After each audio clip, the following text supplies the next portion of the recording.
The Kenya National Union of Teachers National Chairman Wilson Sossion now joins us in studio, of course, to discuss the decision with regards to whether or not they're going to go on strike tomorrow. Thank you so much for joining us tonight. First off, I want to begin by asking, what are your demands? Yeah, our demands are basically hinged on a collective bargaining agreement which was signed in 1997 with the government of Kenya and gazetted as Gazette Notice, Legal Notice number 534 on salaries and allowances. But the salaries were cleared in 2007 and the allowances are still pending. And last year, during last year's strike, you all know we were out on strike, we were able to secure two allowances, the hardship allowance and special allowance for teachers teaching in special schools. We were left with three allowances.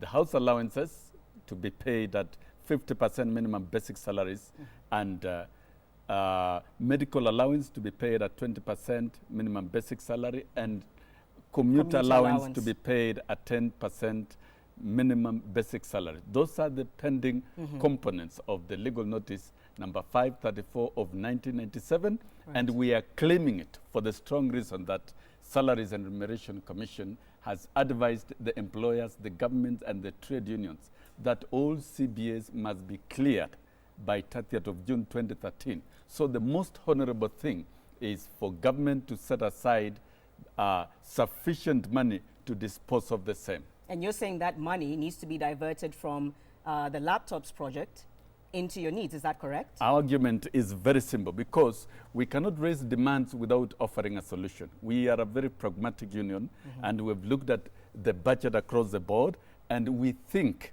reallocation of financing within the budget, the national budget, which is very huge, 1.6 trillion shillings. And we've seen the budget grow from 300 billion shillings from 1997 up to now 2013 at 1.6 trillion. We think it can be done. And we are targeting the laptop project because it was not a priority in the first place. We are targeting it because we were not consulted. We are targeting it because we think this 53 billion can sort out this mess once and for all, then probably government can come up later on in a more organized way to roll out the ICT programs in our school system through our advice. Some people are arguing that it is, in as much as others would say it's not a priority, a top priority. Others are saying it still is a very important project to provide these laptops for children. What would you want to say to them? I want to say at this moment, professional, because we are teachers. And I think government desire our advice more than they desire from elsewhere. Number one, let's look at Standard 1 learners in Kenya. Standard 1 learners majorly are still learning the reading and writing skills. They've not graduated to the level of dealing with the laptop. And we think this is a misplaced priority. And in the first place, that is why we are not happy at all. We had given several recommendations, but right now we are narrowing down on allowances. When we come out on strike, our demands will be specifically the allowances within the CBA. But we had even asked for employment of 40,000 teachers at the rate of 15 billion shillings. But you see, government cannot get 15 billion shillings to employ 40,000 shillings. Okay, Mr. Sossion, let's move the discussion along. You are set to decide or to make a decision with regards to whether or not to go on strike tomorrow. Is that correct? Yeah, indeed, it's correct. Our constitution is very clear. The strike action can only be sanctioned by the National Executive Council through a vote under clause 23 of our constitution. And the National Executive Council shall be sitting tomorrow, 9 o'clock at KNUT headquarters to take a major decision so that we can instruct our teachers on when to withdraw labor. And once we do that, then we shall have all our teachers in the teacher training colleges, in the secondary schools, and in all our primary schools withdrawing labor. Is there no room for negotiation at this point? At this point, we are no longer interested in negotiation.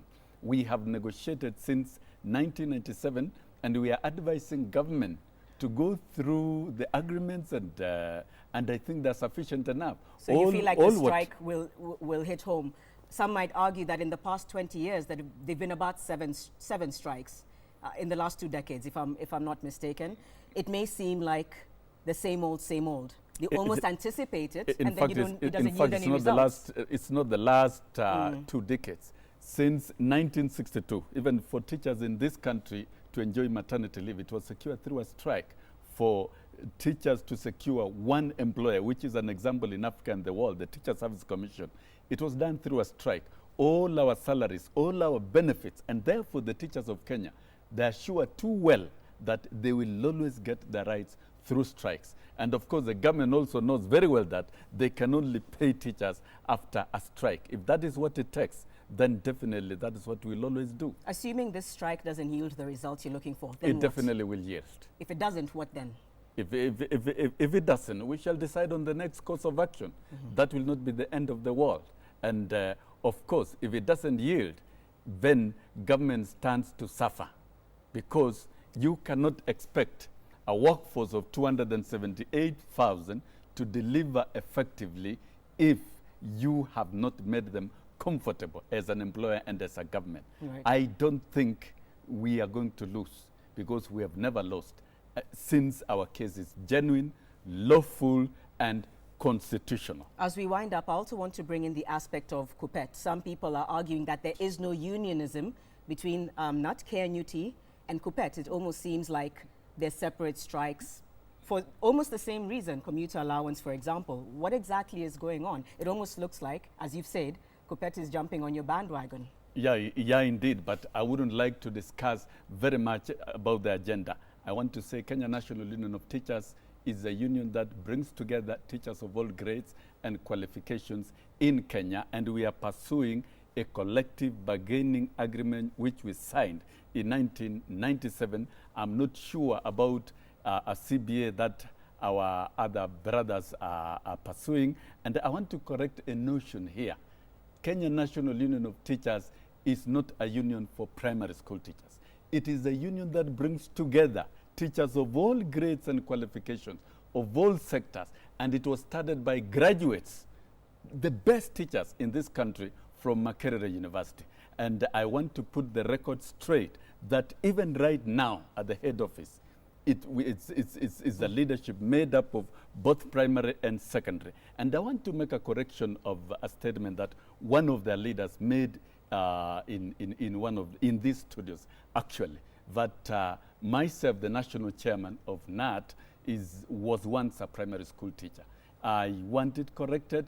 I am a trained high school chemistry teacher who left teaching with a mean score of 9.7 and several A's. So really, we must get facts right and inform Kenyans and tell Kenyans the truth and tell the teachers the truth. All right. For us as a union, we want to pursue a noble cause for all the teachers of this Republic of Kenya. And there is need now for teachers of this country to speak in one voice, under one umbrella, under one union, so that we can succeed, because the employer is one, the government is one, and we cannot afford to be divided. That was the spirit of forming one union in 1957 by the few teachers who were in Lechko at that time. Thank you for coming here to clarify that. We'll be awaiting the news tomorrow with regards to the decision that you'll make. Definitely. We'll await that decision. Wilson Sossion, the national chairman of the Kenya National Union of Teachers, just clarifying a few issues regarding what could be a strike planned ahead in the coming days. We'll wait and see what happens at 9 a.m. tomorrow.